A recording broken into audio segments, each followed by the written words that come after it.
계속해서 구약성경 히브리어 문법 화면에 나와 있듯이 연장형 또는 청원법 오늘 시편 25편 2절을 공부하는 6번째 시간이 되겠습니다.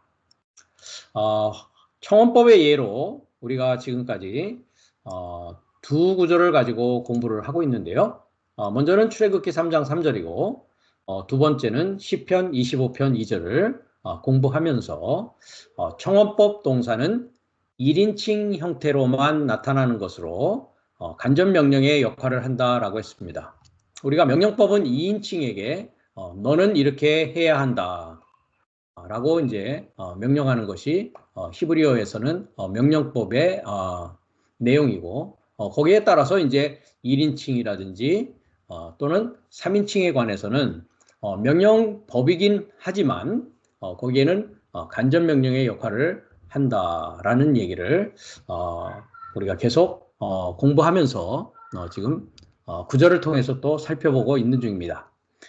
시편 25편 2절의 마지막 부분을 오늘 공부를 해 나가는데요. 저번 시간에서도 우리가 원수 사역이다라는 이 부분을 우리가 살펴보았습니다.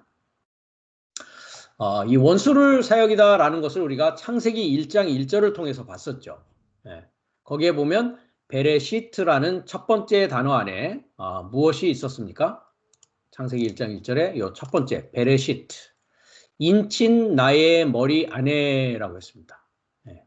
그러니까 인친 나의 머리 아내가 이제 시작인데 그 머리의 시작이라는 것은 우리가 여기 엣 하샤마임에서 첫 하늘과 완성된 마지막 하늘이라는 부분으로 볼 때는 그러면 첫 번째 하늘의 머리 그 다음에 마지막 하늘의 머리 이렇게 생각해 볼 수 있다는 것이죠. 그것이 다 내 머리 내 안에서 일어나는 하나님의 일이요 하나님의 창조였다라는 것이죠.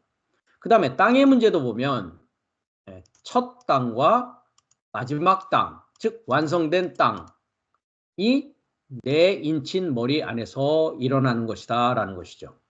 그래서 저번 시간에 우리가 원수 사역을 통해 봤을 때에 원수의 관계는 머리의 문제다라는 것이죠.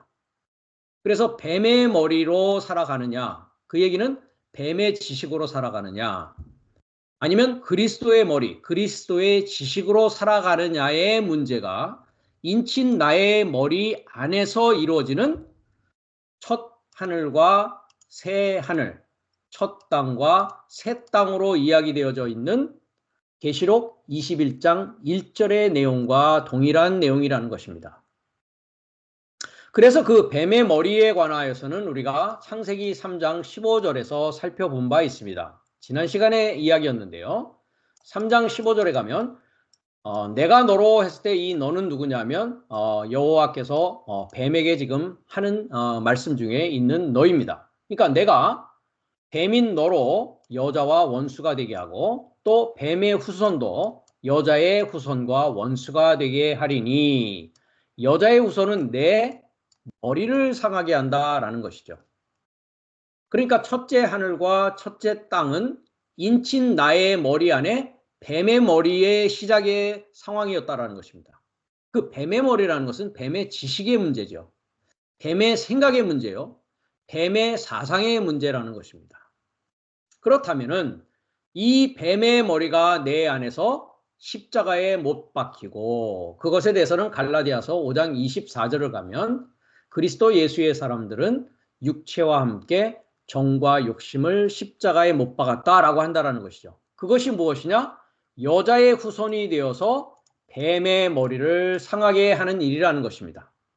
그리고 뱀인 너는 그 여자의 후손의 발꿈치를 상하게 할 뿐이다 라고 하는 것이죠. 즉 발꿈치를 상하게 한다는 것은 무엇입니까?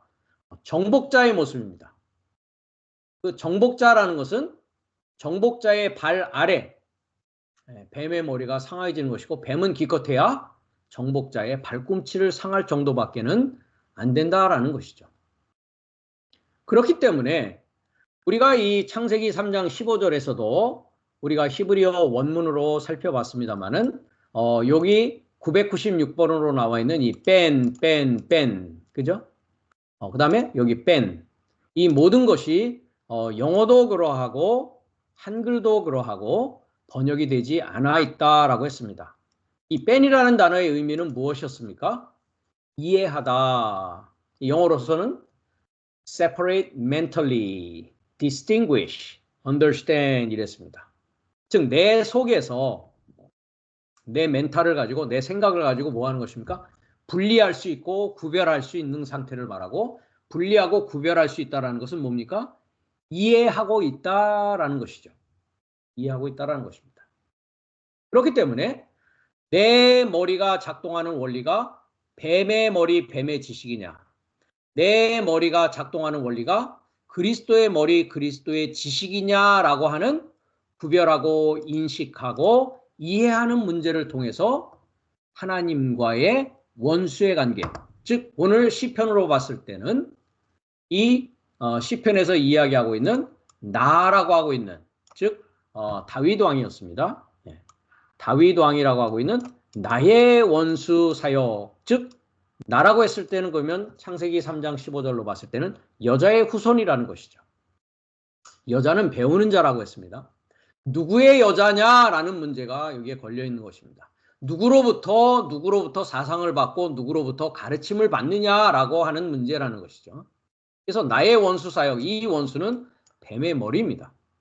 그러니까 다윗이라고 하는 왕은 뱀과 여호와 하나님의 누구의 머리냐, 어떤 지식이냐를 구별할 수 있기 때문에 지금 나의 원수 사역이 나를 위하여, 나 때문에 즐거워하지 않는 상황이 되었다라는 것이죠. 그리고 나는 여호와 안에서 신뢰하고 여호와 안에서 즐거워서 기뻐서 뛰노는 미완료 상황, 그것이 이제 시작되는 상황 가운데 있다라고 시편 25편 2절에서 고백하고 있는 것입니다. 그렇기 때문에 누구의 머리를 소유하고 있는가의 문제는 또 어떤 문제로 우리가 연결이 되냐 하면 나의 아버지가 누구인가 하는 문제와 또 연결이 됩니다. 이 베레시트라는 것도 우리가 1장 1절에 보면 인친 나의 머리 안에라고 하고 있는 첫 번째 단어 bet, 우리가 최종적으로 공부할 부분인 히브리어 알파벳 의미에 가면 두 번째 알파벳이 베트라고 했습니다. 우리가 몇 차례 여기에 간 적이 있는데요. 베트라는 것은 집이다. 이것이 전치사로 사용될 때는 뭐뭐 안에라고 했습니다. 그러면 내 머리라는 것은 내 집 안에, 머리라고 하는 집 안에의 문제인데 그 집의 문제는 또 아버지의 문제로 성경은 이야기하고 있다는 것입니다. 금방 말했듯이 여자의 후손, 여자의 씨, 뱀의 후손, 뱀의 씨, 여기서 후손이라고 한 것이 씨입니다. 잠깐 보시면은 창세기 3장 15절에는 후손이라고 되어 있는데요. 원래적인 후손이라는 의미는 씨입니다. 여기 보면 제라라고 되어 있죠. 제라. 2233번을 가보시면 2233번이죠. 네, 제라, 씨드입니다. 씨드를 이제 후손이다라고 표현을 한 것입니다. 왜냐하면 누구의 씨를 받았느냐의 문제라는 것이죠. 그럼 씨를 준 자를 누구라고 합니까? 아버지라고 하는 것입니다. 아버지. 아버지가 씨를 주는 자요. 그 아버지는 또 남자였더라는 것이죠. 네. 그러면 뱀의 씨라는 것은 뱀이 아버지였다라는 것이죠. 여자의 씨라는 것은 여자가 아버지의 입장이 되어서 씨를 주는 자가 되어지는 것이죠. 그 여자는 누구였습니까? 우리가 신약으로 가면 마리아라고 하고 있는 자였습니다. 그렇죠? 마리아가 성령을 통해서 잉태를 해서 아기 예수가 탄생하는 문제입니다. 그 그리스도 예수의 탄생의 문제에 있어서는 우리가 여러 차례 설명을 하였고, 그 다음에 제 유튜브 비디오에도 가시면 어떻게 해서 그리스도 예수가 마리아를 통해서 탄생하고 성령으로 탄생하는, 잉태되어서 탄생한다는 것이 어떤 의미를 가지고 있는가는 제가 누누이 설명드렸기 때문에 시간상 이 시간에 그것을 자세하게 설명드릴 수는 없습니다. 우리가 신약을 가보면 뱀의 씨를 가지고 있는 자도 아버지를 아브라함이라고 말하고 하나님의 씨를 가지고 있는 자도 아버지를 아브라함이라고 하고 있습니다. 우리가 역사적으로 볼 때도 마찬가지입니다. 마태복음 1장 1절을 가면 아브라함과 다윗의 자손 예수 그리스도의 세계라 하면서 아브라함이 이삭을 낳고라고부터 출발합니다. 그래서 14대 14대 13대 플러스 1이라고 했습니다. 우리가 밑으로 내려가 보시면 모든 대수가 아브라함에서 다윗까지 14대요. 다윗부터 바벨론으로 이거할 때까지 14대요. 바벨론으로 이거한 후부터 그리스도까지 14대라고 했는데 우리가 실제로 세어보면 13대요. 마지막 한 대가 빠져 있는 것을 볼 수 있다라고 과거에 말씀드린 적이 있습니다. 그 마지막 한 대는 누구냐? 바로 내가 그리스도 예수의 탄생의 책, 탄생의 족보 안에 들어가야 될 비밀이 거기에 숨겨져 있다라는 것을 과거에 설명드린 적이 있습니다. 즉 우리가 역사적으로 아브라함이라고 했을 때에도 아브라함을 믿음의 조상이라고 하고 있고 그 다음에 이슬람도 그러하고 우리 기독교 쪽에서도 가톨릭이나 개신교도 다 아브라함을 믿음의 조상 아버지라고 이야기하고 있습니다. 성경에서도 믿는 자나 믿지 않는 자나 다 역사적으로 봤을 때에 이스라엘로 거들러 올라가서 아브라함과 이삭과 야곱의 하나님을 이야기하고 있는 것을 우리가 볼 수 있다는 것이죠. 그렇다면 뱀의 씨를 가지고 있는 자도 아버지를 아브라함이라고 말하고 하나님의 씨를 가지고 있는 자도 아버지를 아브라함이라고 한다는 것이죠. 그렇다면 아브라함의 씨의 문제로 원수의 관계가 발생한다는 것입니다. 즉 뱀의 머리 그리스도의 머리도 역시 아버지의 문제요. 아브라함에 대한 문제까지 연결되어진다는 것입니다. 우리가 여기서 아브라함이라고 했을 때에 역사적이고 육체적인 아브라함을 말하는 것은 아닙니다. 여러분들이 이미 짐작하셨겠지만 우리가 마태복음 3장 7절을 가면 세례 요한이 이렇게 얘기합니다. 요한이 많은 바리새인과 사두개인이 세례 베푸는 데 오는 것을 보고 이르되 독사의 자식들아 라고 합니다. 독사의 자식들아. 즉 뱀의 씨, 뱀의 후손이라는 얘기입니다. 누가 너희를 가르쳐 임박한 진노를 피하라 하더냐. 그러므로 회개에 합당한 열매를 맺고 속으로 아브라함이 우리 조상이라고 생각지 말라. 내가 너희에게 이르노니 하나님이 능히 이 돌들로도 아브라함의 자손이 되게 하리라 라고 한단 말이죠. 여기에서 이들이 누구입니까? 바리새인과 사두개인이요. 또 그 당시에 모든 유대인들이 본인의 아버지를 조상을 누구라고 생각한다고요?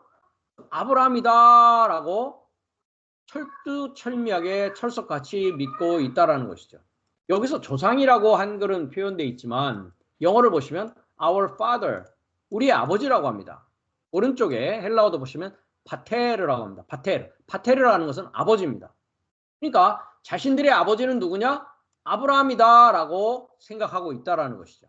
그러나 하나님은 돌들로 뭐를 만든다고요? 아브라함의 자손, 아브라함의 자녀가 될 수 있게 한다는 것이죠. 여기서의 돌도 물리적인 돌을 이야기하는 것이 결코 아닙니다. 우리가 돌이라는 것은 히브리어는 에벤이라고 하는데 아들은 벤이라고 합니다. 앞으로 우리가 공부를 할 때 구체적으로도 제가 말씀을 드리도록 하겠습니다. 그래서 돌이 아들이 되어지는 것, 그것에 대해서 우리가 베드로 사도도 산돌이다. 하나님의 집이 산돌로서 영적인 집이 만들어져 간다라고 이미 말씀하고 있기 때문에 굳이 헬라어 히브리어를 이해하지 못한다고 할지라도 여기에서 돌은 물질적 물리적인 돌이 아니다라는 것은 여러분들이 이미 성경을 읽으신 분들은 짐작하고도 남으리라고 봅니다. 즉 돌들도 아브라함의 자손이 될 수 있습니다. 그러니까 아브라함이 우리 아버지라고 이야기하는 자들은 혈통적인 관계를 가지고 우리의 조상, 우리의 아버지는 아브라함이다 라고 한다라는 것이죠. 그들에 대해서 세례 요한 역시 너희들은 뱀의 자식, 뱀의 후손이다 라고 이야기를 하고 있는 것입니다. 우리가 그러면서 왜 뱀의 후손이냐, 뱀의 자식이냐 너희가 아브라함이 너희 조상이 아브라함이 아니다라고 하는 이유는 뭡니까?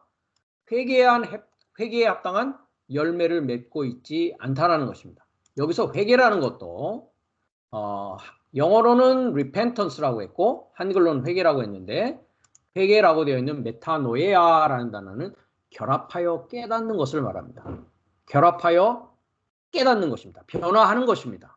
그런 것을 말하는 것이지 우리가 윤리도덕적인 잘못한 것에 대해서 내가 잘못했어 그러니까 다시 하지는 말아야지 라는 그런 의미로 헬라어는 기록되어 있지 않습니다. 이미 도끼가 나무 뿌리에 놓였으니 좋은 열매 맺지 아니하는 나무마다 찍혀 불에 던지우리라 라고 이야기를 하고 있습니다.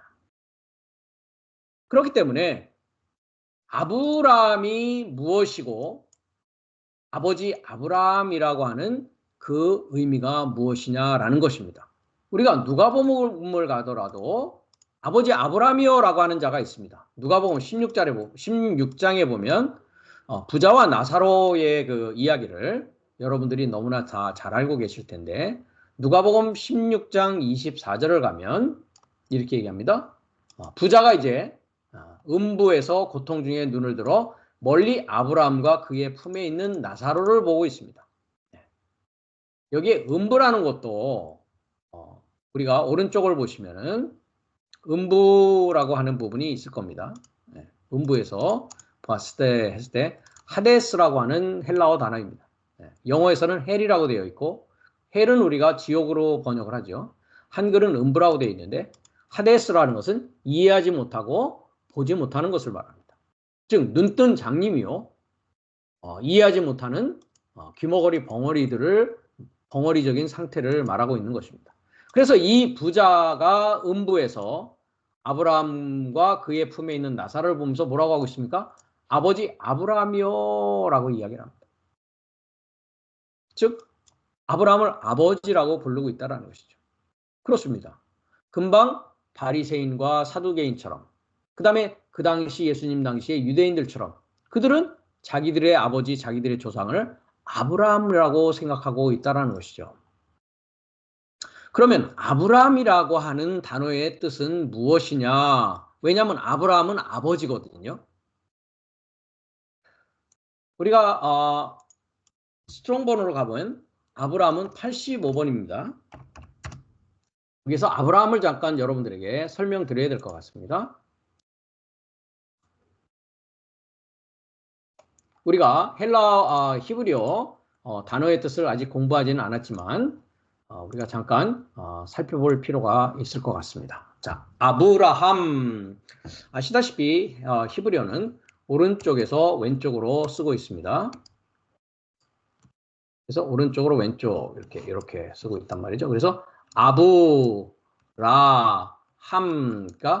삼음절의 단어가 되겠습니다. 여기서 아부가 아버지입니다. 아부 하면 아버지입니다. 그 다음에 로시가 뭡니까? 머리입니다. 머리. 다시 한번 우리가 히브리 알파벳 의미로 가면 황소 머리는 숫소인 머리는 강한 나의 본성이다. 그래서 1인칭 알렙이라는 이것은 숫소의 머리입니다. 그런데 사람의 머리는 로시, 인친 나의 머리 안에 부분에서 제가 설명을 이미 드렸듯이 로시라는 단어가 사람의 머리입니다. 그래서 사람의 머리가 뭐라고요? 우두머리 꼭대기 시작 첫째입니다. 왜냐하면 사람의 머리가 탄생할 때 아이가 어머니 뱃속에서 자궁을 통과할 때 시작 첫째가 머리부터 나오거든요. 그래서 상형이 사람의 머리로 되어 있습니다. 그 다음에 이 사람의 머리가 우두머리요 꼭대기인 것입니다. 그래서 아브라함이라고 했을 때는 아버지와 그 다음에 머리라는 단어가 들어있습니다. 그 다음에 세 번째 음절에 함이라고 했을 때는 이것은 남성 3인칭 복수입니다. 남성 3인칭 복수는 우리가 보통 그들이라고 하지만 우리의 복수의 의미에서는 뭡니까? 저의 사역입니다. 즉 3인칭 남성의 일이란 말이죠. 사역이라는 것은 일입니다. 일이랍니다. 그러면 아브라함이라고 하는 히브리어의 의미는 무엇이냐? 그의 또는 저의, 그죠? 3인칭이니까요. 사역의 머리인 아버지란 뜻입니다. 그의 사역이란 말이죠. 그럼 그가 여기선 누구냐 말이죠. 뱀의 사역의 머리의 아버지냐 아니면 그리스도 사역의 머리냐. 왜냐하면 그 머리의 문제라고 말씀을 드렸지 않습니까? 첫 하늘과 완성된 하늘, 첫 땅과 마지막 땅이 인친 나의 어디에 들어있다고요? 머리 안에 들어있다고요. 그럼 그 머리 안에서 이루어지는 그의 사역은 뱀의 사역이 있고 뱀의 일이 있고 그리스도의 사역으로 나눠진단 말이죠. 그 시작의 정점, 꼭대기에 누가 있냐? 아버지라고 하는 분이 계시단 말이죠. 우리가 아버지라고 했을 때는 보통 뭐라고 합니까? 한국에서는 시조라고 합니다. 김시성에는 김시성의 시조, 김시성의 조상 아버지가 있겠죠. 이시성은 이시성의 출발인 이시성의 아버지가 있을 겁니다. 우리가 또 학문적으로 봤을 때도 음악의 아버지가 누구냐? 물리학의 아버지는 누구냐? 그렇죠? 철학의 아버지는 누구냐? 그 시조 출발점이 되는 것을 아버지라고 한단 말이죠. 그 다음에 히브리어 알파벳 뜻으로 볼 때도 알렙은 강한 나의 본성입니다. 그렇죠? 그 다음에 베트는 금방 말했듯이 집이란 말이죠. 즉 나의 본성의 집인 아버지란 말이죠. 그럼 뱀의 사역의 본성은 뭡니까? 나의 첫사람 아담의 본성의 집이 뱀을 머리로 하고 있는 뱀의 사역의 집인 것이요. 그리스도를 머리로 하고 있는 그리스도에게 사역의 집인 것을 뭐라고 그럽니까? 이것을 하나님의 집이요 영적인 집이라고 하는 것입니다. 이것을 돌이라고 하는 것이고 이것을 아들이라고 하는 것입니다. 그렇기 때문에 돌들로도 아브라함의 아들, 아버지를 시조로 하고 있는 아브라함의 아들을 만들 수 있다라는 것이란 말이죠. 그래서 어느 사역의 머리인 아버지인 아브라함을 부르고 있느냐.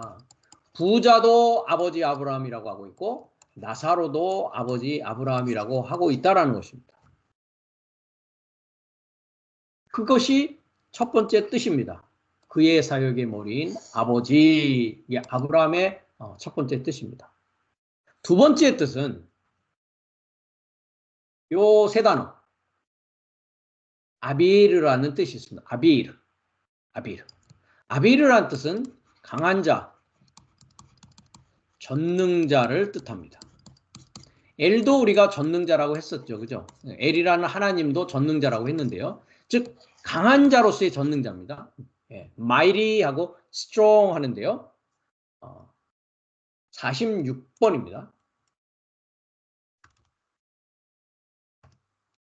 아비르 했습니다. 아부르 할 때 아비르입니다. 그래서 mighty, 강한 자다. 그 다음에 BDB 성경으로 하면 strong, 강한 자, 전능한 자 이렇게 얘기를 합니다. 그래서 보통 하나님을 묘사하는 데 사용된다라고 하고 있습니다. 그래서 아비르, 햄, 그래서 아브람 이렇게 되는 것입니다. 그러면 강한 자와 전능자니까 햄은 뭐라고요? 저의 사역, 그의 사역입니다. 그러면 뭡니까? 그의 사역에 강한 자, 전능자라는 뜻이란 말이죠. 역시 마찬가지입니다.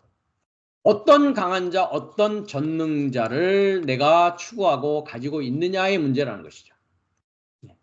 뱀의 지식과 뱀의 사상, 세상의 강함과 세상의 전능을 추구하느냐 아니면 그리스도의 강함과 그리스도의 전능을 추구하는 자냐라는 것이 어느 아버지를 내가 아버지라고 부르고 있느냐의 문제와 연관되어져 있다는 것입니다. 이것에 따라서 뭐가 되는 겁니까? 원수 관계가 성립된다는 것입니다. 어떤 머리를 가지고 있느냐, 어떤 강한 자와 전능자를 추구해 나가고 있느냐에 따라서 뱀의 사역을 머리로 하는 자와 그리스도 사역을 머리로 하는 아버지가 달라져 나간다는 것입니다. 그래서 요한의 눈에도 이 사두개인들과 바리새인들 이들이 독사의 자손이야 독사의 자식으로 보여줄 수밖에 없었다라는 것이죠. 왜냐하면 그들이 하는 것은 뭡니까? 거짓 예언하는 삶이었기 때문입니다. 즉 복음을 복음으로 알지 못하고 하나님의 진리의 말씀을 자신들의 이익과 자신들의 전통과 자신들의 상황에 맞게끔 성경을 재단하고 성경을 사람의 교훈으로 가르쳤기 때문이라는 것이죠. 그것을 거짓 예언하는 것이다 라고 이야기하고 있는 것입니다. 그래서 마태복음 7장을 가봐도 7장 15절에 보면 거짓 선지자들을 삼가라 양의 옷을 입고 너에게 나오나 속에는 노략질하는 일이라 라고 하면서 그의 열매로 그들을 알지니 라고 합니다. 아까 세례요한도 뭐라고 얘기합니까? 열매 얘기를 하고 있단 말이죠. 어떤 열매를 맺고 있는 자냐라는 것이죠. 그 얘기는 뭡니까? 결과적인 얘기죠. 즉 누구를 아버지로 지금 시조로 가지고 있느냐에 따라서 뱀의 열매가 나오느냐 그리스도의 열매가 나오느냐의 문제라는 것입니다. 어떤 아브라함을 그들은 믿고 있냐라는 문제죠. 그래서 그들의 열매로 그들을 알지니 가시나무에서 포도를 떠는 엉겅퀴에서 무화과를 따겠느냐 이와 같이 좋은 나무마다 아름다운 열매를 맺고 못된 나무가 나쁜 열매를 맺나니 좋은 나무가 나쁜 열매를 맺을 수 없고 못된 나무가 아름다운 열매를 맺을 수 없느니라. 아름다운 열매를 맺지 아니하는 자마다 어떻게 된다고요? 찍혀 불에 던지우리라. 이러므로 그의 열매로 그들을 알리라 라고 얘기합니다. 나무라는 것은 엣즈라고 했습니다. 히브리어에서 이것은 야자라고 하는 조언하다, 충고하다라는 단어에서 동사에서 온다고 이미 말씀을 드렸습니다. 그러니까 좋은 나무는 뭡니까? 그리스도죠. 그러면 못된 나무는 뭡니까?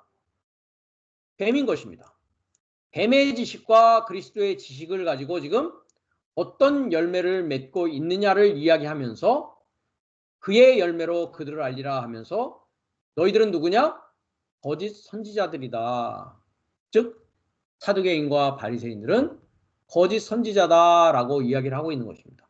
여기에 열매는 입술의 열매를 이야기하는 것입니다. 어떤 열매가 내 입술에서 나오고 있느냐라는 것이죠. 어떤 조언과 어떤 충고가 나오고 있냐라는 것입니다. 세상에서 잘되고 세상에서 부귀 영화를 누리고 명예를 누리고 세상에서 떵떵거리고 잘 살 수 있는 지혜를 주는 열매는 그 지식은 못된 나무에서 나온다는 것입니다. 그래서 거짓 선지자나 참 선지자들이나 다 어떻다고요? 그 열매가 무엇이냐? 사망의 열매냐 생명의 열매냐로 우리가 보아야 된다는 것이죠. 이것에 대해서 더 자세히 21절부터 얘기합니다. 나더러 주여 주여 하는 자마다 주여 주여 하는 자는 누구도 주여 주여 한다고요? 거짓 선지자들도 주여 주여 한다라는 것입니다. 주를 알고 있다라는 것입니다. 다 천국에 들어갈 것이 아니요 다만 하늘에 계신 내 아버지 뜻대로 행하는 자라야 들어가리라 하면서 그날에 많은 사람이 나더러 주여 주여 우리가 주의 이름으로 선지자 노릇하며 주의 이름으로 귀신을 쫓아내며 주의 이름으로 많은 권능을 행치 아니하였나이까 하리니 그때에 내가 저희에게 밝히 말하되 내가 너희를 도무지 알지 못하니 불법을 행하는 자들아 내게서 떠나가라 하리라 라고 얘기합니다. 그럼 아버지 아브라함이요 라고 했던 부자는 누굽니까? 그 자도 역시 주의 이름으로 선지자 노릇하고 주의 이름으로 귀신을 쫓아내고 주의 이름으로 많은 권능을 행한 자였다라는 것이죠. 그러나 그 자는 뭐라고요? 불법을 행했다라는 것입니다. 그 얘기는 뭡니까? 독사의 자식이라는 것입니다. 아버지 아브라함을 믿고 아버지 아브라함을 부르고 있지만 하나님의 법을 알았다 몰랐다. 하나님의 법을 알지 못하고 자기 자신들이 사람의 유전과 전통을 가지고서 설교하고 가르치고 있었다라는 것입니다. 그렇기 때문에 누구든지 나의 이 말을 듣고 행하는 자는 그 집을 반석 위에 지은 지혜로운 사같으리 했습니다. 반석이 뭡니까? 페트라입니다. 페트라. 이 반석은 뭐라고 했습니까? 우리가 고린도전서 10장에 가보면 페트라라고 하는 반석은 뭐라고요? 반석은 곧 그리스도시다라고 했습니다. 그리스도를 머리로, 그리스도를 기반으로 해서 집을 짓는 자, 참 선지자의 모습이라는 것이죠. 그러나 좋은 열매를 맺는 자들이고, 그러나 그렇지 않고 나의 말을 듣고 행하지 않는 자는, 나의 말을 듣고 행치 않는 자는 모래 위에 지은 어리석은 사람이다 라고 얘기합니다. 그렇기 때문에 무너진다. 그럼 모래 위에 집을 지은 어리석은 사람은 누구입니까? 뱀을 머리로 한 자죠. 그 무너지는 것은 결과적으로 최종적으로 7 대접 사건에 갔을 때 바벨론 성으로 나타나고, 그 바벨론 성은 무너지고 만다라는 것입니다. 귀신의 처소였다라는 것이죠. 그 귀신의 처소라는 것은 뭡니까? 다른 영, 다른 복음, 다른 지혜, 다른 복음으로 사람들을 가리키는 자들의 입이었다라는 것입니다. 그것을 계시록 16장에서는 입을 가지고 얘기합니다. 열매라는 입술의 입을 가지고 13절에 보면 내가 봄에 개구리 같은 새 더러운 영이 용의 입과 짐승의 입과 거짓, 아까 거짓 선지자의 입에서 나온다. 주여 주여 하는 자의 입에서 나온단 말이죠. 저희가 귀신의 영이다 라고 얘기합니다. 이들도 아버지 아브라함이요 라고 하고 있는 자들이었다라는 것이죠. 그리고 거짓 선지자에 관해서는 우리가 요한 1서를 가면 4장 1절에 사랑하는 자들아 영을 다 믿지 말고 오직 영들이 하나님께 속하였나 시험하라. 많은 거짓 선지자가 세상에 나왔다라고 얘기합니다. 그러니까 거짓 선지자는 개구리와 같은 새 영입니다. 그렇죠? 용의 입과 짐승의 입과 거짓 선지자의 입에서 나오는 그 입술의 열매가 영으로서 표현되어서 나온다는 것입니다. 그러면서 하나님의 영은 이것으로 알지니 곧 예수 그리스도께서 육체로 오신 것을 했는데, 이게 번역이 잘못됐다라고 했습니다. 영어는 그나마 제대로 되어 있습니다. 인 전치사입니다. 크리스토스 예수스 has come in flesh. 그렇죠? 그 육체 안에. 그래서 오른쪽을 보시면 엔사르키 합니다. 육체 안에 현재 완료로 왔다라는 것을 시인하는, 동일하게 말하는 자가 누구라고요? 하나님께로서 나온 자이다 라고 합니다. 이것은 역사적인 얘기가 아니라고 했습니다. 육체 안에 왔다라는 것은 나의 육체 안에 온 것을 말합니다. 그것에 대해서는 이미 시간 관계상 전전 시간에도 여러 차례 설명됐는데, 임마누엘이라는 걸 가지고 제가 말씀을 드렸습니다. 우리가 이사야서 7장 14절에 가면 처녀가 잉태하여 아들을 낳으리니 임마누엘이라. 임마누엘이 뭐라고 그랬습니까? 하나님이 나의 삶과 결합해 있다. 즉 육체인 나 안에서 결합되어 있다라는 것이죠. 그것이 마태복음 1장 23절에도 나와 있습니다. 마태복음 1장 23절에 임마누엘 했습니다. 그렇죠? 보라 처녀가 잉태하여 아들을 낳을 것이요 이름은 임마누엘이라 하셨으니 이를 번역한즉 하나님이 우리와 함께 계시다 한 글은 되어 있습니다만은, 오른쪽을 보시면 메테몬 호테오스, 그 하나님이 1인칭 복수, 나의 삶에 결합되었다라고 하는 것이죠. 그것이 육체 안에 온 것입니다. 그것에 대해서는 이미 우리가 요한복음 1장 14절에도 말씀드린 바 있습니다. 요한복음 1장 14절에 말씀이 어떻게 됐다고요? 육신 했는데 육체의 육신 똑같은 겁니다. 사르크스입니다. 호로고스 사르크스 에게네토. 그 말씀이 육체, 육신이 이미 되어서 어떻게 한다고요? 내 삶 안에 1인칭 복수 n입니다. 내 삶 안에 장막을 쳤다라고 한다는 것이죠. 그것을 동일하게 말하는 자를 뭐라고 한다고요? 하나님에게서 나온 자라는 것입니다. 하나님에게서 나온 자. 그래서 13절에서도 그렇게 얘기합니다. 혈통으로나 육정으로나 사람의 뜻으로 나지 아니하고 하나님께로서 난 자들이다. 그 하나님께로서 난 자들은 어떤 자다? 그의 이름에 이루고자 믿는 것입니다. 보십시오. 에이스토 오노마 아우투. 그의 이름에 이루고자 계속적으로 반복적으로 믿고 있는 자입니다. 그 자가 하나님께로서 난 자고, 그 자들 안에, 그 자들 육신 안에 말씀이 되어져서 장막을 친단 말이죠. 스캐너라고 하고 있는 장막을 치고 내 안에 거하고 있다라는 것입니다. 이 자가 하나님께로서 난 자요 하나님의 자녀요 그리스도를 머리로 하고 있는 하나님의 자녀 삶이라는 것이죠.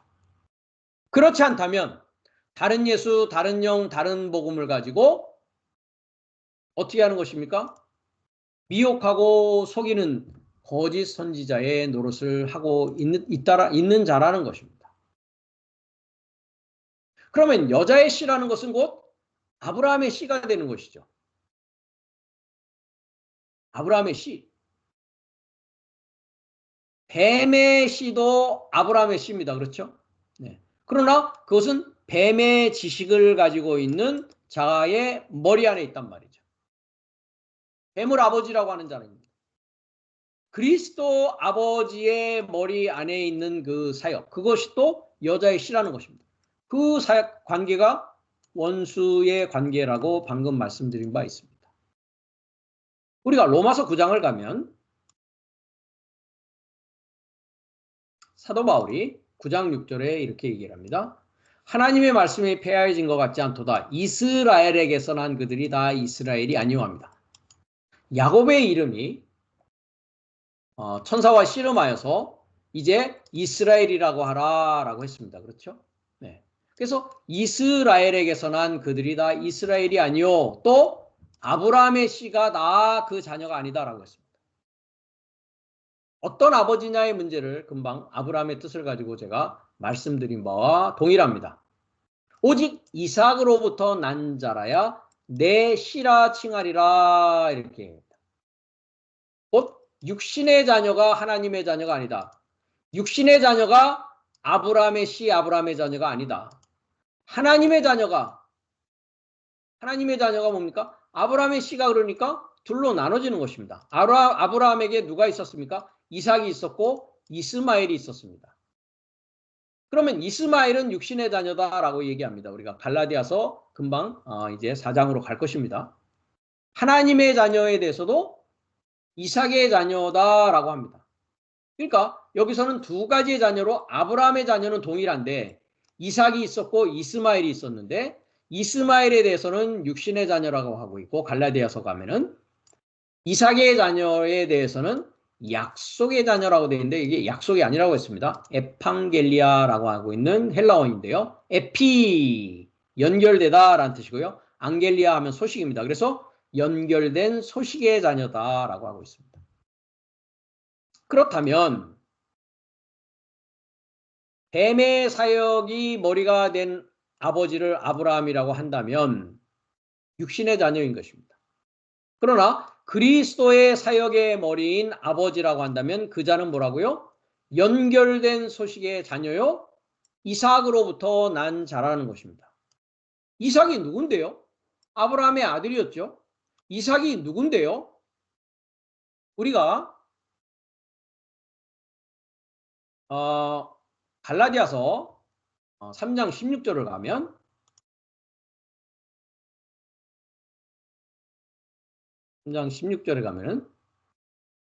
이렇게 얘기를 하고 있습니다. 이 연결된 소식들은 약속이 아닙니다. 앞으로 여러분이 약속을 보실 때 에판겔리아라고 생각하시면서 연결된 소식입니다. 이 연결된 소식들은 아브라함과 그 자손에게 말씀하신 것인데 여럿을 가리켜 자손들이라고 하지 아니하시고 오직 하나를 가리켜 자손이라 했으니 곧 뭐라고요? 그리스도다라고 합니다. 즉 이삭은 뭐라고요? 그리스도다. 아버지는 아브라함이니까 아브라함으로부터 이삭이 태어났고 아버지로부터 그리스도가 태어나는 것입니다. 이와 같이. 그래서 갈라디아서 3장이 이렇게 얘기합니다만은 갈라디아서 4장을 가면 두 가지로 나눠지는 것을 우리가 볼 수 있습니다. 내가 또 말하노니 유업을 이을 자가 모든 것의 주인이나 어렸을 동안에는 종과 다름이 없어서 아버지의 정한 때까지 후견인과 청지기 아래에 있다라고 합니다. 후견인과 청지기 아래에 있는 상황이 언제냐? 어렸을 동안이다라는 것입니다. 이와 같이 우리도 어렸을 때에 세상 초등학문 아래에 있어서 뭐 했다고요? 종노릇했다. 그럼 어렸을 때 동안에는 종인데 그렇기 때문에 종노릇하는 때는 언제냐? 후견인과 청지기 아래에 있을 때의 종로를 타고 있다는 것이죠. 그럼 이 후견인과 청지기는 누구라는 얘기입니까? 뱀의 사역의 머리인 아버지 아브라함을 부르는 자들이었다는 것이죠. 그 자들이 어떤 것을 주고 있다고요? 용의 입과 짐승의 입과 거짓 선지자의 입에서 뭐가 나온다고요? 이 세상의 초등학문이 나온다고요. 때가 참해했습니다. 때가 참해. 하나님이 그 아들을 보내사 여자에게서 나게 하셨다라고 하고 있죠. 여자의 후손이라는 것입니다. 그 아들인. 그것이 그리스도이셨죠. 여자에게 나게 하시고 율법 아래에 나게 하신 것은 율법 아래에 있는 자들을 속량하시고, 즉 율법 아래에 있는 자들은 누굽니까? 후견인과 청지기 아래서 이 세상 초등학문 아래서 종노릇하고 있는 자들이었다라는 것이죠. 죄의 종이었다라는 것입니다. 그래서 율법 아래에 나게 하신 것은 율법 아래에 있는 자들을 속량하시고 우리로 아들의 명분을 얻게 하려 하십니다. 너희가 아들인 거로 그 아들의 영을 우리 마음 가운데 보내사 아바 아버지라 부르짖게 하셨느니라 라고 합니다. 즉 아들의 영이 어디에 온다고요? 마음 안에 온다고요. 내 안에 온다고요.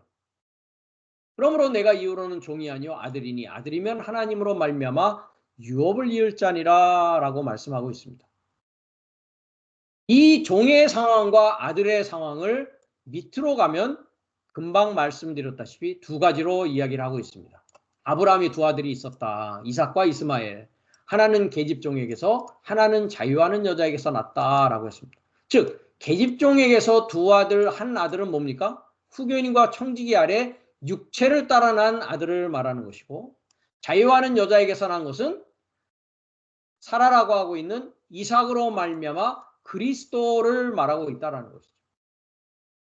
계집종에게서는 육체를 따라 났고 자유하는 여자에게서는 약속이 아닙니다. 연결된 소식으로 말미암았다라고 합니다. 이것은 비유다.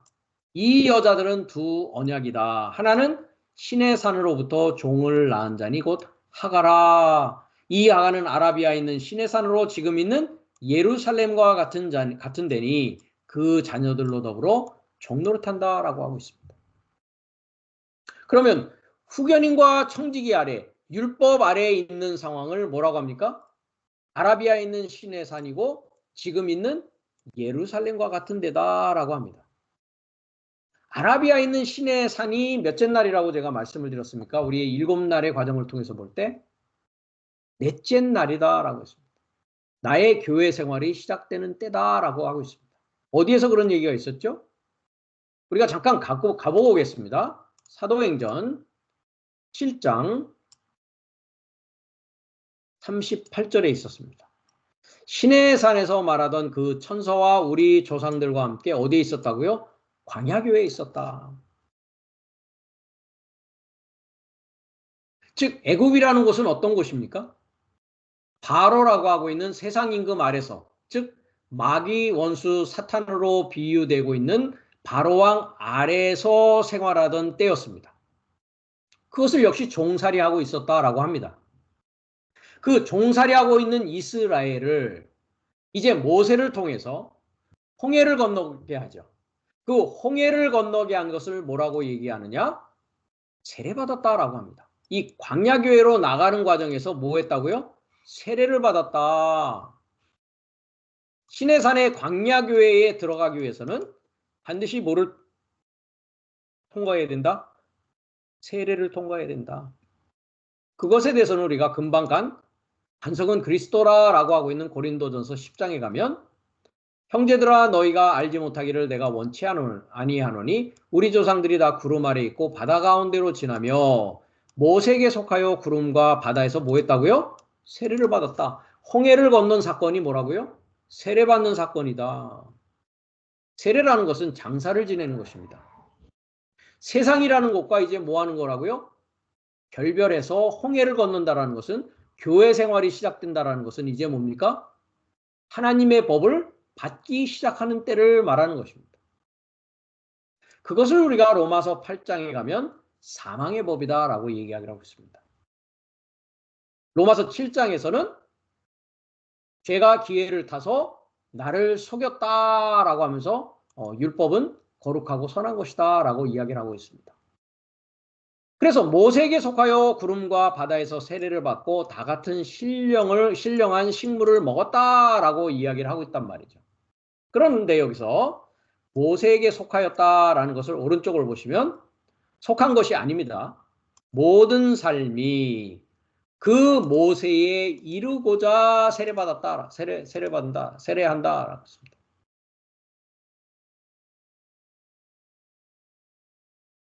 모세에 이루고자 합니다. 모세에게 속하여서가 아닙니다.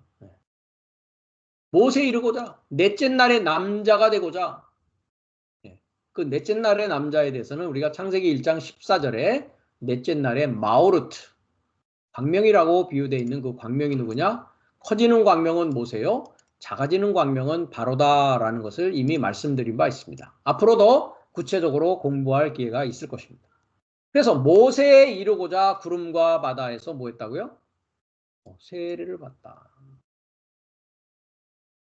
그리고 다 같은 신령한 식물을 먹으며 신령한 음료를 마셨고 신령한 반석으로부터 마셨는데 반석은 곧 그리스도다 했지만은 요 오른쪽을 보시면 미완료된 상황으로 이들이 그것을 행했다라고 하는 것입니다. 그렇기 때문에 알지 못하고 먹고 알지 못하고 마셨던 상황이라는 것이죠. 그래서 이것에 대해서는 자세하게 우리가 요한복음 6장에 가면은 예수님께서 자세하게 설명해 주십니다. 나는 하늘에서 내려온 떡이고 내 살을 먹고 내 피를 마셔야 된다. 그것이 곧 신령한 식물이요 신령한 음료다라고 그것이 완료된 상황에 먹을 수 있는 것이다 라고 설명하고 있습니다. 그래서 다시 갈라디아서 4장으로 돌아가면 그 두 여자와 두 자녀를 이야기하면서 육체를 따라 나는 것과 자유하는 여자에게서 연결된 소식으로 나는 어떤 아브라함을 아브라함 아버지로 섬기고 있고 어떤 머리로 하고 있느냐의 문제를 이야기한다는 것이죠. 그래서 아라비아에 있는 시내산은 광야교회예요. 지금 있는 예루살렘이라는 뜻은 평화의 가르침이다 라고 했습니다. 그리고 구약에서의 히브리어 예루살렘은 쌍수로 되어 있습니다. 즉 아래에 있는 예루살렘을 말하는 것입니다. 왜냐하면 26절에 위에 있는 예루살렘 평화의 가르침이요 위에 있는 여기의 예루살렘은 땅에 있는 거짓된 평화의 가르침인 것입니다. 그래서 넷째 날과 다섯째 날은 육체를 따라 난 것이다. 즉 뱀의 머리의 사역으로 나아진 자들, 후견인과 청지기 아래서 이 세상의 초등학문을 배우고 있는 자들, 아브라함을 조상이라고 그럼에도 믿고 있는 그 자들, 그것에 대해서 넷째 날과 다섯째 날 교회다 이야기를 합니다. 그러면서 위에 있는 예루살렘은 자유자다. 곧 우리의 어머니다 라고 얘기하고 있습니다. 이 위에 있는 예루살렘 자유자에 관해서는 우리가 요한계시록 21장 2절에 가면 새 예루살렘이요. 그 다음에 단장되어진 신랑에게 단장되어진 신부의 모습으로 되어져 있고 이것에 대해서 측량을 해보니까 144 규빗이다 라고 나와 있습니다. 그 규빗이 곧 어머니다 라고 되어져 있습니다. 이 어머니에게서 나아진 자 그리스도가 잉태되어지고 그리스도 예수가 여기서 잉태되어져서 이제 아들로서의 삶을 살아가는 영적인 아브라함을 아버지로 전능자의 머리로 그 하나님 참 하나님을 머리로 아버지로 사역하는 자가 되어진다라고 하는 것입니다. 이것이 뱀의 씨와 여자의 씨가 이와 같이 나눠지게 된다는 것이죠.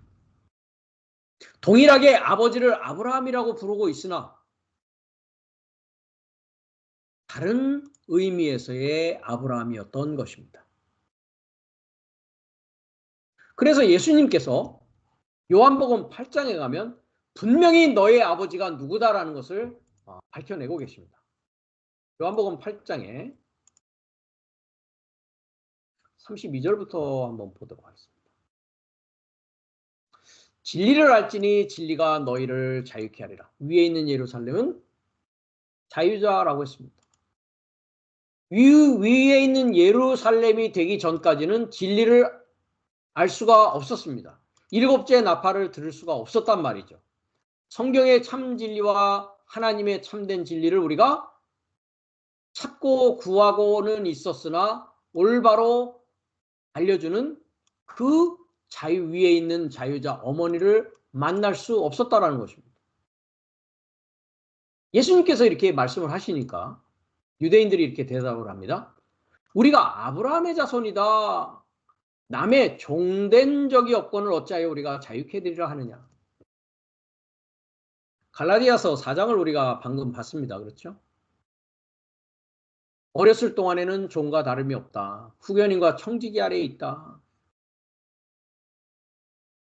그런데 아직 예수님께서 진리가 너희를 자유롭게 한다는 이 자유를 사도 바울은 그나마 알았습니다. 사도 바울도 유대인이었죠. 그러나 다메섹 도상에서 예수님을 그리스도를 만남으로 말미암아 그가 진리를 알게 되고 자유로운 위에 있는 예루살렘이 될 수 있었던 것입니다. 아직 그러지 못한 유대인들은 예수님의 이 말씀을 들으면서 자기가 아브라함의 자손이다라고 하고 있습니다. 그럼 이들은 누구의 자손입니까? 뱀의 씨를 가지고 있는 뱀을 머리로 하고 있는 뱀의 사역을 머리로 하고 있는 아버지를 아브라함이라고 부르는 자들이란 말이죠.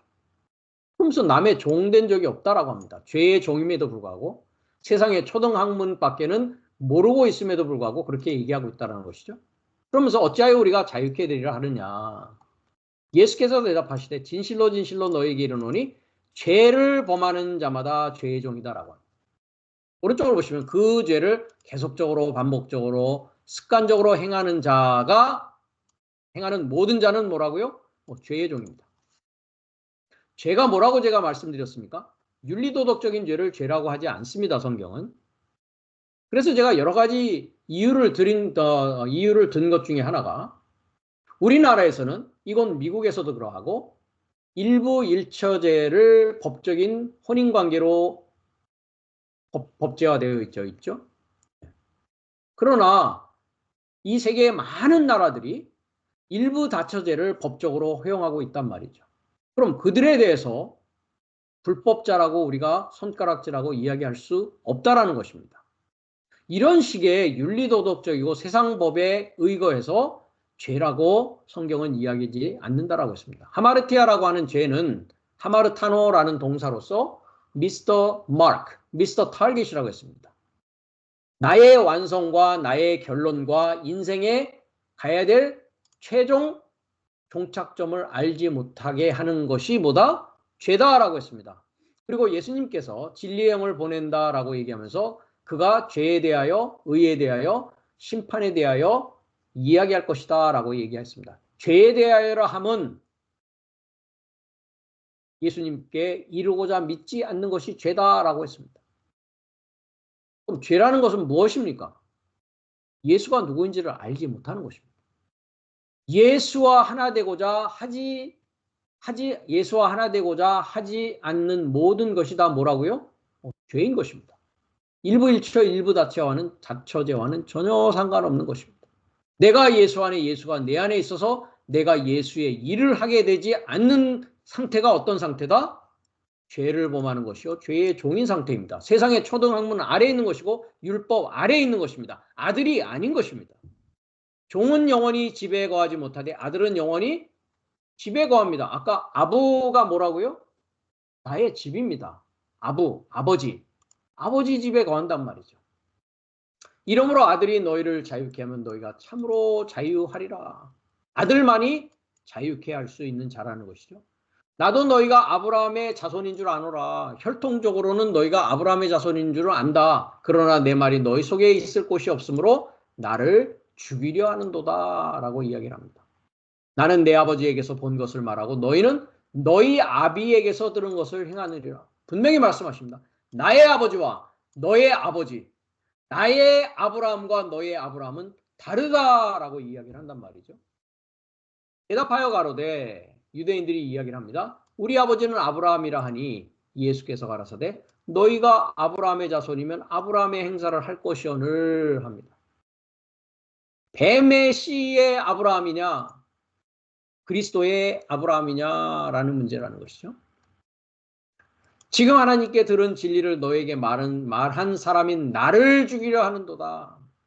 여자의 씨 그리스도인 나를 죽이려 하는구나. 아브라함은 이렇게 하지 아니하였느니라. 너희는 너희의 아비의 행사를 하는도다. 대답하되 우리가 음란한 데서 나지 아니하였고 아버지는 한 분뿐이시니 곧 하나님이시로다. 라고 유대인들이 대답을 합니다. 그러자 예수께서 가라사대 하나님이 너의 아버지였으면 너희가 나를 사랑하였으리니 이는 내가 하나님께로 나서 왔음이라. 나는 스스로 온 것이 아니요 아버지께서 나를 보내신 것이다. 라고 이야기를 합니다. 저들의 아버지와 나의 아버지가 다르기 때문에 원수의 관계일 수밖에 없다라는 것이죠. 여기에서 십자가는 반드시 필연적으로 발생해야 되는 일인 것입니다. 43절에 어찌하여 내 말을 깨닫지 못하느냐. 이는 내 말을 들을 줄 알지 못합니다. 예수의 말을 깨닫지 못하고 예수의 말을 듣지 못하고 알지 못하는 것 자체가 죄인의 모습이요. 그것은 다른 아브라함을 아버지라고 생각하고 있는 자라는 것입니다. 뱀의 씨와 여자의 씨가 여기에서 나눠지고 원수 관계가 여기에서 성립되어지는 것이란 말이죠. 너희는 너희 아비 마귀에게서 났으니 너희 아비의 욕심을 너희도 행하고자 하는지라. 저는 처음부터 살인한 자다. 이것에 대해서 제가 고린도후서 11장에 가서 다른 복음, 다른 예수, 다른 영을 줌으로 말미암아 살인한 자가 되어버리고 말았다. 라고 말씀을 드렸습니다. 진리가 그 속에 없으므로 진리에 서지 못하고 거짓을 말할 때마다 제 것으로 말하나니 이는 거짓말쟁이요 거짓의 아비가 된 것이다. 라고 이야기하고 있습니다.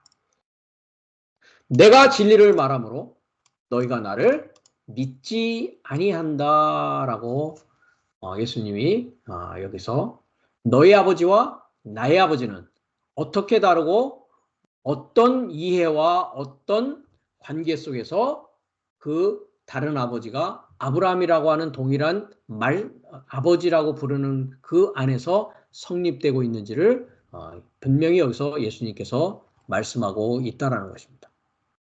그래서 하나님과 원수의 관계가 되는 것도 마찬가지입니다. 세상의 초등학물에 머물러 있는 데까지, 즉 넷째 날, 다섯째 날까지, 한 날에서 시작하여서 넷째 날, 다섯째 날까지가 뭡니까? 뱀의 씨를 가진 자요. 이제 여자 아래서 나와서 그리스도가 내 안에서 탄생함으로 이제 여자의 씨, 여자의 후손에서 이제 하나님의 아들로 성장하는 데까지 나아간다라는 것입니다. 야고보서 4장을 가면 우리가 여러 번 갔습니다마는 가늠하는 여자와 남자를 이야기하면서 영어는 가늠하는 남자들과 여자들이라고 했는데 한글은 가늠하는 여자만 쓰여 있다라고 했습니다. 세상과 벗된 것이 하나님의 뭐라고요? 원수이다라고 했습니다. 그렇기 때문에 세상은 뭡니까? 뱀의 머리, 뱀의 지식, 뱀의 지혜로 살아가는 자였다라는 것이죠. 그 우두머리입니다. 그래서 세상과 벗되는 것이 하나님과 원수되게 한다라는 것이죠. 그래서 세상의 임금입니다. 마태복음 4장을 가면 4장 8절에서 마귀가 예수를 데리고 지극히 높은 산으로 가서 뭡니까? 천하만국했는데요. 코스모스라고 하는 천하라고 하는 것이 세상입니다. 세상의 나라들입니다. 세상의 나라상. 세상 나라와 그의 영광을 보여주면서 뭐라고 합니까? 내게 엎드려 경배하면 이 모든 것을 내게 주겠다. 예수께서 말씀하시되 사단아 물러가라 라고 얘기하십니다. 마귀 사단은 세상에 그래서 임금입니다. 세상 나라의 임금인 것입니다. 그 세상 나라의 임금과 친구가 되는 것이 뭐라고요? 하나님의 원수가 되는 것입니다. 이 세상 나라로부터 십자가의 못을 받고 그리스도의 친구가 됨으로 말미암아 이제 여자의 씨로서의 삶이 시작된단 말이죠. 144 규빗이라고 하고 있는 새 평화의 가르침, 새 예루살렘 성으로서의 삶이 시작된다라는 것입니다. 그러기 위해서는 십자가 사건이 필요하다라는 것입니다. 우리가 요한복음 15장을 가봐도 예수님께서 이런 말씀을 하십니다. 사람이 친구를 위하여 자기 목숨을 버리면 이에 더 큰 사랑이 없다. 너희가 나의 명하는 대로 행하면 나의 친구다. 이제부터 너희를 종이라 하지 않겠다. 죄의 종이 아닙니다. 종은 주인이 하는 것을 알지 못함이라 너희를 친구라 하였노니 내가 아버지께 들은 것을 다 너희에게 알게 하였다라고 합니다. 아버지께 들은 것을 다 너희에게 알게 하였으니 너희가 나의 명령인 뭡니까? 사랑하는 명령을 지킨다면 내가 너희를 위해서 목숨을 버리듯이 너의 목숨을 또 너의 이웃을 버리는 십자가의 못을 받고 다른 이를 구원하는 구원의 실체로서, 즉 예수의 이름인 구원의 실체로서의 삶을 살아가는 자, 그 자가 하나님의 원수가 아니라 이제는 하나님의 친구요, 그리스도 예수의 친구요, 세상을 정과 욕으로 못을 받고 뱀의 머리를 상하게 하는 자의 삶을 살아간다라는 것입니다. 그들이 계시록 20장에서는 목배임을 받은 영혼이다라고 이야기하고 있습니다. 20장 4절에서부터 보면 첫째 부활이 일어나서 그리스도 예수와 함께 십자가에 못 박고 함께 부활한 자들인데 이들이 심판하는 권세를 받았고 예수의 증거와 하나님의 말씀을 인해서 뭐 했다고요? 목배임을 받았다고요. 뱀의 목을 끊어내고 그리스도를 머리로 한 몸을 머리와 몸이 하나 되어지는 삶 가운데 나아가게 됐다는 것이죠. 이 자들이 예수의 증언과 하나님의 말씀을 전파하는 자들입니다. 진리로 자유롭게 하는 아들의 삶을 살아간다는 것이죠. 그렇기 때문에 이 자들은 우리가 로마서 12장을 가면 12장 20절에 네 원수가 줄이거든 먹이고 목마르거든 마시우라 라고 합니다. 즉 뱀을 머리로 하고 있는 자가 줄이거든 하나님의 진리의 말씀을 주라는 것이죠. 그들이 목마르거든 진리의 말씀으로 마시우게 하라는 것이죠. 그러므로 내가 숯불을 그 머리에 쌓아 놓으라고 합니다. 그래서 숯불이 그 머리에 쌓아지면 어떻게 되겠습니까? 머리가 불에 타서 없어지겠죠. 목 베어지는 것입니다. 그리함으로 말미암아 그리스도를 머리로 하는 자녀의 삶, 아들의 삶이 시작되어진다라는 것입니다. 이 자들이 이제 하나님의 말씀으로 즐거워하고 원수 사역이 더 이상 나를 즐거워하지 않는 자가 된다라는 것입니다. 내가 즐거워할 때 원수는 즐거워하지 않습니다. 내가 말씀 안에서 즐거워해야만이 원수인 마귀 사탄이 즐거워하지 않는다라는 것입니다. 우리가 마지막으로 시편 68편을 가면 3절에 의인은 기뻐하며 하나님 앞에서 뛰놀며 기뻐하고 즐거워할지어다 라고 하고 있습니다. 그래서 다윗은 여호와를 향하여서 신뢰하고 확신을 하였고 그 하나님의 말씀이 이제 육체가 되어서 임마누엘이 되어서 예수의 이름인 구원의 실체, 하나님의 친구, 하나님의 본성으로 일곱째 날 마지막 살려주는 영으로 살아갈 때 복음을 부끄러워하지 않는 의인이 돼서 이제 원수가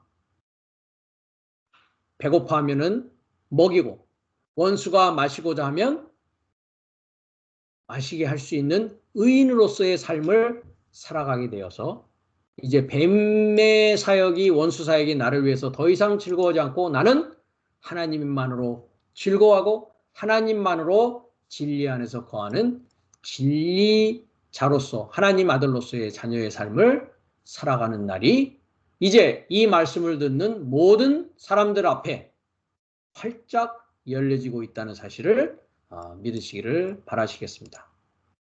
다음 시간에는 계속해서 우리가 그 다음 부분인 지시법을 공부하는 시간을 갖도록 하겠습니다.